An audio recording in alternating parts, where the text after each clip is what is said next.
So I did my first triple net lease last week. I'm standing in front of a building that I own. It's 6 commercial units, 0 residential, all commercial units. I've owned this building for a little over 3 years now, and man, have I missed out on tens of thousands of dollars by not using the triple net strategy. But hey, just like anything in life, you live and you learn. I didn't know about triple net, I didn't know how it worked until now. So here is what a triple net lease. Triple net means that the tenant basically pays for everything. So they pay a base rent, they also pay a portion of taxes, they pay a portion of insurance, and they pay a portion of grass, they pay a portion of snow removal, they pay a portion of basically all the expenses except maybe the roof, the HVAC, and the structure of the actual building. So there's 5 units exactly the same. There's 1 unit that's a little bit bigger than the other one, but previously on the 5 smaller units, we rented them for $850 a month.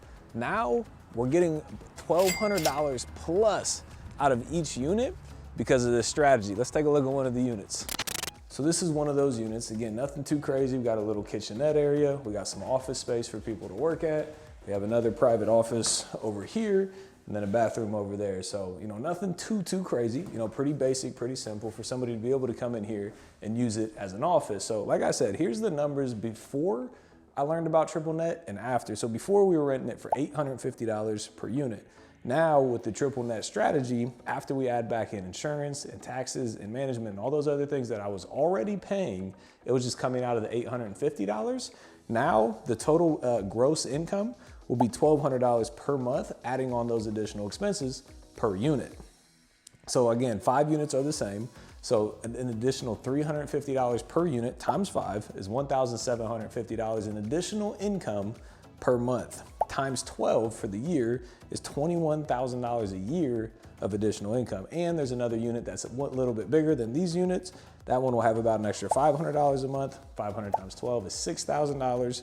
Guess where that puts us? $27,000 plus where I'm at right now, an additional 27 grand every single year coming into my bank account. That's the power of using what's called a triple net lease. And that's why I literally just learned about it. I knew about it, but I just used it last week. And I'm gonna do this on all the units going forward, right?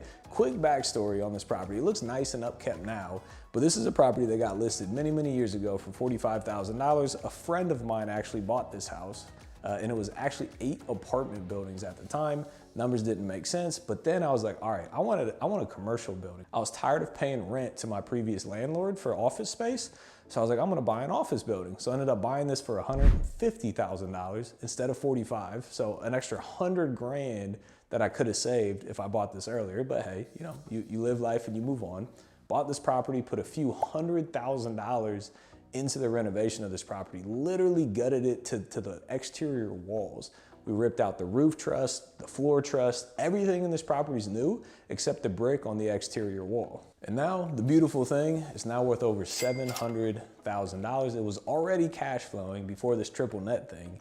And now it's gonna cash flow tens of thousands of dollars more per year just by learning this one strategy. I love it. This is the only commercial building I own right now. I own a ton of other residential, but now I'm gonna be going out there looking for more commercial space. So if you wanna see another example of a cash flowing real estate deal that you can use none of your own money to invest in and own the asset and get the appreciation and get the depreciation and get the monthly cash flow, check out this next video here.